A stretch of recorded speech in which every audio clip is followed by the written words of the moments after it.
அன்பான விவசாய பெருமக்களே, அனைவருக்கும் வணக்கம். இன்றைக்கி வந்து எதை பற்றி பார்க்க போகிறோம்னா, நெல்லில் வந்து ஜிங்க் சல்ஃபேட் போட்ட பிறகும் மஞ்சள் நிறமாக இருக்குது ஏன் அப்படின்ட்டு கேட்குறாங்க. ஏன்னா நிறைய விவசாயிகள் வந்து கரெக்டாக ஜிங்க் சல்ஃபேட் போட்டுறாங்க. போட்ட பிறகும் வந்து நெல் பயிர் வந்து கொஞ்சம் மஞ்சளாக தான் இருக்குது, 40 நாள் கழித்து 50 நாள் கழித்து மஞ்சளாக இருக்குது அப்படின்னு சொல்கிறாங்க. அதை பற்றி ஏன் எப்படி வருது அப்படின்ற பற்றி தான் பார்க்க போகிறோம். நம்மளுடைய வேளாண் பீடியா என்ற சேனலை வந்து நிறைய விவசாய நண்பர்கள் பார்க்குறீங்க. அதை சப்ஸ்கிரைப் பண்ணுங்கள். தெரியாத மற்ற விவசாய நண்பர்களுக்கும் இதை பற்றி சொல்லுங்கள். உங்களுக்கு தேவையான சந்தேகங்களை வாட்ஸ்அப்பில் தொடர்பு கொள்ளுங்கள், நாங்கள் தெளிவுபடுத்துகிறோம். சப்ஸ்கிரைப் பண்ணுங்கள், ஜாயின் பண்ணுங்கள். இப்போ பார்த்திங்கன்னா நெல்லில் வந்து நமக்கு ஏற்கனவே தெரியும், நெல்லில் வந்து முக்கியமான நுண்ணூட்ட சத்து பற்றாக்குறை அப்படின்னு பார்த்தோம்னா ஜிங்க்கு தான். ஜிங்க்குங்கிறது துத்தநாகம். துத்தநாக பற்றாக்குறை தான் நம்ம வந்து கைரா டிசீஸ் அப்படின்னு சொல்லுவாங்க. இந்த கைரா டிசீஸை பற்றி நம்ம ஏற்கனவே வந்து ஒரு வீடியோவும் போட்டிருக்கோம், துத்தநாகத்தினால என்ன பண்ணுறது. இந்த துத்தநாக சத்து பற்றாக்குறையை குறைக்கிறதுக்கு நம்ம விவசாயிகள் பார்த்திங்கன்னா பொதுவாக வந்து ஏக்கருக்கு வந்து 10 கிலோ பெர் ஏக்கருக்கு வந்து ஜிங்க் சல்ஃபேட் வந்து 10 கிலோ பெர் ஏக்கருக்கு வந்து ஜிங்க் சல்ஃபேட் வந்து நடவு நட்ட ஒரு வாரத்துக்குள்ளே போட்டுறாங்க. சப்போஸ் அது போட முடியாதவங்க ஒரு வாரமாக 10 நாளை கழித்து இடிடிஏ ஃபார்மில் வந்து ஜிங்க் இடிடிஏ வந்து ஒரு 1/4 கிலோ பெர் ஏக்கருக்கு வந்து ஸ்ப்ரேயும் பண்ணுறாங்க. ஏன்னா எங்கே துத்தநாக பற்றாக்குறை ரொம்ப அதிகமாக இருக்கோ அங்கே வந்து ஸ்ப்ரே பண்ணுறாங்க. ஸோ இந்த துத்தநாக பற்றாக்குறை இருந்துச்சுன்னா எப்படி இருக்கும் அப்படின்னா வந்து இலை வந்து மஞ்சள் நிறத்தில் இருக்கும். அது வந்து துரு மஞ்சளாக இருக்கும். நெல் இருந்துச்சுன்னா இலைகள் வந்து மஞ்சள் நிறத்தில் இருக்கும். வெளிரிய மஞ்சள், ஓகேங்களா, துரு நிறத்தில் வெளிரிய மஞ்சள் இருக்கும். அப்படி இருந்தால் துத்தநாக சத்து பற்றாக்குறை அப்படி நம்ம கண்டுபிடிச்சிடலாம். இந்த துத்தநாக சத்து பற்றாக்குறை பற்றிய தனியாக ஒரு வீடியோ போட்டிருக்கேன். அதில் பார்த்தீங்கன்னா எல்லா ஜிங்க் டெஃபிஷியன்சி எப்படி இருக்கும், அதை எப்படி கட்டுப்படுத்தணும் அப்படின்றத பற்றிலாம் தனியாக சொல்லியிருக்கோம். இந்த துத்தநாக சத்து பற்றாக்குறை மட்டுமல்லாமல் பனி காலங்களில் பார்த்திங்கன்னா பனி மற்றும் குளிர்காலத்தில் வந்து பூஞ்சை நோய் தாக்குதல் அதிகமாக இருக்கும். பூஞ்சை நோய் தாக்குதல் அதிகமாக இருந்துச்சுனாலும் உங்களுக்கு வந்து அந்த மஞ்சள் வரும். அந்த பூஞ்சை நோய் தாக்குதல் வந்து நமக்கு ஏற்கனவே சொல்லியிருக்கோம். பூஞ்சை நோய் தாக்குதல் நெல்லில் வந்து எந்த வகையான பூஞ்சை நோய் தாக்குதல்னால் 2 வகையான பூஞ்சை நோய் தாக்குதல் அதிகமாக காணப்படும்.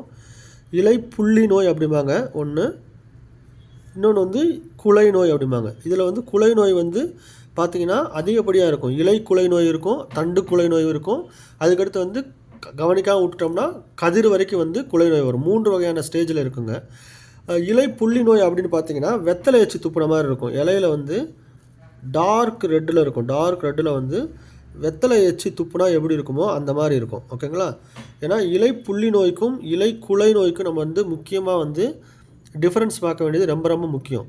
ஏன்னு கேட்டிங்கன்னா இலை புள்ளி நோய்க்கு வரக்கூடிய மருந்துகளை வந்து நீங்கள் குலை நோய்க்கோ அல்லது குலை நோய் அடிக்கக்கூடிய மருந்தை புள்ளி நோய்க்கோ நம்ம அடித்தோம்னா நிச்சயமாக கேட்காது. கடையில் போய் நம்ம வந்து சரியாக சொல்லி மருந்து வாங்கிட்டு வராமல் வந்து நம்ம மருந்து அடித்தோம்னா என்ன தான் மருந்து அடித்தோம் நம்ம கேட்கல அப்படின்னு சொல்லுவோம். அதனால் வந்து நம்ம கட்டாயமாக வந்து ஐடென்டிஃபிகேஷன் பண்ணிக்கிறணும், அது குலை நோயா அல்லது புள்ளி நோயானு. அப்படி தெரியலைன்னா நம்ம கடைகளுக்கு போகும்போது ஒரு பயிரை வந்து எடுத்துகிட்டு போகிறது ரொம்ப நல்லதுங்க. இலையை கொண்டு போயிட்டோம்னா அவங்க வந்து இலையை பார்த்து டயக்னைஸ் பண்ணிவிட்டு அது என்ன மருந்து அப்படின்றத கரெக்டாக சொல்லுவாங்க. இப்போ குலை நோய்னு வச்சுக்கோங்களேன், கண் வடிவ இலை புள்ளி காணப்படும். நல்லா தெரியுங்க, ரவுண்டாக இருக்கும், நடுவில் புள்ளி இருக்கும். நான் படம் போடுறேன். கண் வடிவ புள்ளி, கண் வடிவத்தில் புள்ளி இருந்துச்சுன்னா அது குலை நோய். இப்போ இந்த இலை குலை நோயை வந்து நீங்கள் கண்டுக்காமல் விட்டுட்டிங்கன்னா இலையிலேருந்து தண்டுக்கு போகும். தண்டில் வந்து சிவப்பாக இருக்கும். அதுக்கடுத்து நீங்கள் மணி வைக்கும்போது இதுக்கு போயிடும். இதுக்கு போகும்போது இதை ஃபுல்லாகவே கருப்பாயிருங்க. கருப்பாகி உங்களுக்கு பதறாகி போயிடும். பதறாகி போயிட்டு உங்களுக்கு ஈல்டு வந்து மிக மிக மிக மிக குறைஞ்சி போயிடும். ஸோ இந்த இலை குலை நோயும் புள்ளி நோயும் தட்டுப்படுத்த வேண்டியது முதல்ல ரொம்ப முக்கியம். அதுக்கு பார்த்திங்கன்னா இலை புள்ளி நோய்க்கு வந்து நம்ம சாதாரணமாக வந்து கார்பன்டசிம் மேங்கோசப் கலந்த கலவை, சாப் பவுடர்னு சொல்லுவாங்க இல்லையா, அந்த இது மேங்கோசப் கலந்த கலவை. இது கார்பன்டசிம் வந்து ஊடுருவி பாயக்கூடியது, மேங்கோசப் வந்து தொடு நஞ்சு. அதனால் வந்து இலைப்புள்ளி நோயை கண்ட்ரோல் பண்ணிடும். உங்களுக்கு குலை நோய் அதிகமாக இருக்குது அப்படின்னா வந்து நம்ம ஏற்கனவே சொல்லியிருப்போம், ட்ரைசைக்ளோசோல் ஒரு மருந்து இருக்குங்க. அந்த ட்ரைசைக்ளோசோல் அடிக்கணும் 120 கிராம். அப்படி இல்லை அப்படின்னா வந்து அசாக்சிஸ்ட்ரோபின் டெபுகனசோல் அப்படின்னு இருக்குது. அசாக்சிஸ்ட்ரோபின் ப்ளஸ் டெபுகனசோல், இது வந்து 250 மில்லிங்க ஒரு ஏக்கருக்கு. அப்படி இல்லைன்னா அசாக்ஸ்ட்ரோபின் மேங்கோசப் கலந்த கலவை இருக்குது. இது ரொம்ப நல்லாயிருக்கும். இது ரெண்டுமே ரொம்ப நல்லாயிருக்கும். அசாக்சி மேங்கோசப் கலந்த பவுடர் இருக்குது. இதில் வந்து எதனாலும் அடிக்கலாம். ட்ரைசைக்ளோசோல் வந்து கொஞ்சம் விலை கம்மியாக இருக்கும், இது வந்து கொஞ்சம் விலை கூட இருக்கும், அசாக்சிஸ்ட்ரோபின் டபுகோனசோல். ஸோ நமக்கு எது தேவையோ அதை வாங்கி நம்ம பயன்படுத்திக்கலாங்க. ஓகேங்களா. அடுத்ததாக பார்த்தீங்கன்னா நீங்கள் இது வந்து இது ஒரு வகை. அதுக்கடுத்து வந்து என்ன புள்ளி இருக்குன்னா பாக்டீரியா இலை கருகல் நோய். பாக்டீரியா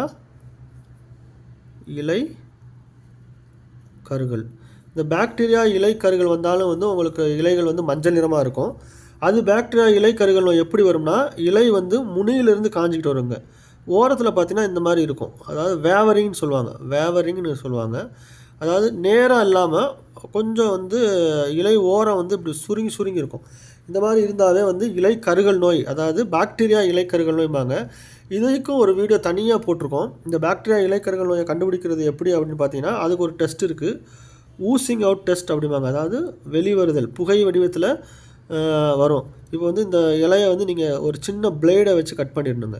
சின்ன பிளேடை வச்சு கட் பண்ணிவிட்டு அதோட முனையை வந்து ஒரு பாத்திரத்தில், நல்ல ஒரு சின்ன பாத்திரத்தில் தெளிவான தண்ணீர் ஊற்றி அந்த கட் பண்ண இலையை வச்சுன்னா இதிலேருந்து புகை வடிவத்தில் வெளிவரும் பாக்டீரியாஸ். இதை வந்து நம்ம தெளிவாகவே பார்க்க முடியும், புகை வந்து இலையிலேருந்து வெளிவரும். இதை வந்து ஊசிங் அவுட் டெஸ்ட் அப்படிம்பாங்க. இதை வச்சு வந்து நம்ம வந்து இது பாக்டீரியா இலைக்கருகல் நோய் அப்படின்றத ஈஸியாக நம்ம கண்டுபிடிச்சிடலாம். அப்படி வந்து பாக்டீரியா இலைக்கருகல் நோய் இருந்துச்சு அப்படின்னு நம்ம கண்டுபிடிச்சோம்னா அதுக்கு தகுந்த மருந்தை வந்து நம்ம கொடுக்கணும். பாக்டீரியா இலைக்கருகல் நோய்க்கு வந்து பாக்டீரியோமைசின் அப்படின்னு இருக்குங்க,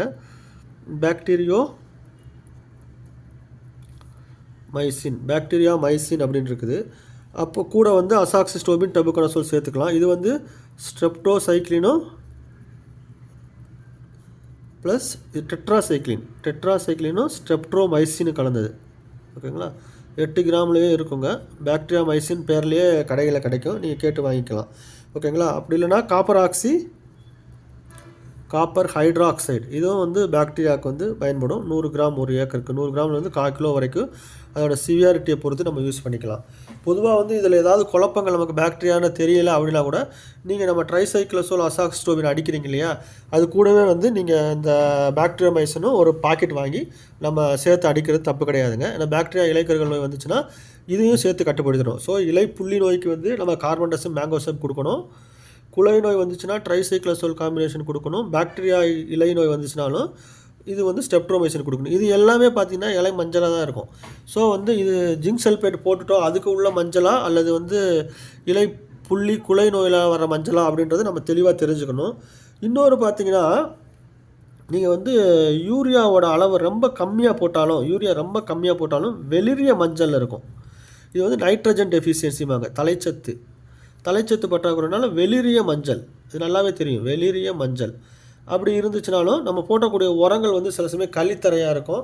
அப்போ வந்து நம்ம போடக்கூடிய உரங்களை வந்து எடுக்காமல் இருக்கும். அப்போனாலும் செடி உட்காந்துருக்கும். செடி வந்து ஹைட்டே 30 நாள் ஆயிடுச்சு, 40 நாள் ஆயிடுச்சு, ஆனால் வந்து செடி வந்து இன்னும் வளரவே இல்லை அப்படிம்பாங்க. அப்போ வெளரி இருக்கும். அந்த மாதிரி இருந்தாலும் உங்களுக்கு தலைச்சத்து பற்றாக்குறையாக இருக்கும். இப்படி இருந்துச்சுன்னா கொஞ்சம் தலைச்சத்து சேர்த்துக்கலாம், ஒரு 10 கிலோ 15 கிலோ. அதை தவிர வந்து மற்ற நுண்ணூட்ட சத்துக்கள் பற்றாக்குறை இருந்தாலும் இலை வந்து கொஞ்சம் மஞ்சளாக இருக்கும். மற்ற நுண்ணூட்ட சத்துக்கள் பற்றாக்குறைனா என்னென்னா வந்து மேங்கனீஸு, மக்னீசியம், காப்பர், அயன், ஓகேங்களா, மாலிப்டினம், இதெல்லாம் வந்து கலந்த நுண்ணூட்ட சத்து வந்து தனியாகவே கிடைக்குதுங்க. நீங்கள் வந்து 10 கிலோ ஒரு ஏக்கருக்கு அப்படி கூட வாங்கி போடலாம், நுண்ணூட்ட பையாக கிடைக்கும். அதை விட வந்து உங்களுக்கு சிறப்பு வந்து கீலேட்டட் ஃபார்ம்லேயே கிடைக்குங்க. EDTA ஃபார்ம் சொல்லுவாங்க, EDTA கீலேட்டட் MN மிக்சர் அப்படின்னு கடையில் கேட்டிங்கன்னா நல்ல பிராண்டு, நிறையா பிராண்டு இருக்குங்க, ரெக்ஸோலின் இந்த மாதிரிலாம். அந்த பிராண்டில் உள்ளதை வந்து நீங்கள் வாங்கி போட்டிங்கன்னா 250 கிராம் போதும், 250 கிராம் பெர் ஏக்கருக்கு. நீங்கள் பூச்சி மருந்து நோய் மருந்து அடிக்கிறீங்க இல்லையா, அப்போ அடிக்கும்போதே வந்து இது ஒரு 1/4 கிலோ வாங்கி நீங்கள் சேர்த்துக்கலாம். கலக்கும் போது அந்த மருந்தை தனியாக கலந்துக்கிறணும், இந்த நுண்ணூட்ட சத்தை கலந்துக்கிறணும், டேங்கில் போடும்போது ஒன்றா போட்டுக்கணும். ஸோ இந்த மாதிரி போட்டிங்கன்னா உங்கள் நோயும் கட்டுப்படுத்திடும், நுண்ணூட்ட சத்து பற்றாக்குறை இருந்தாலும் கட்டுப்படுத்திடும், பயிர் வந்து நல்லா செழுமையாக வருங்க. ஓகேங்களா. இதெல்லாம் வந்து ஈல்டை வந்து குறைக்கக்கூடிய மிகப்பெரிய, இதை கரெக்டாக அந்தந்த ஸ்டேஜுக்கு என்னென்ன அடிக்கணும் அப்படின்றத நம்ம கரெக்ட் பண்ணி அதுக்கு தகுந்த மருந்து அடிச்சிட்டோம்னா நல்லா தெளிவாக வந்து ஈல்டு வருங்க. முக்கியமாக வந்து இலைப்புள்ளி நோய், குலை நோய் முக்கியம், அதுக்கடுத்து பாக்டீரியா இலைக்கருகல் நோய், அடுத்து நுண்ணூட்ட சத்து பற்றாக்குறை. இதை நீங்கள் நிவர்த்தி செய்துட்டாவே வந்து உங்கள் செடி வந்து மஞ்சள் நிறமாக மாறி அதிக அளவிலான மகசூல் கொடுக்க வாய்ப்பு இருக்குது.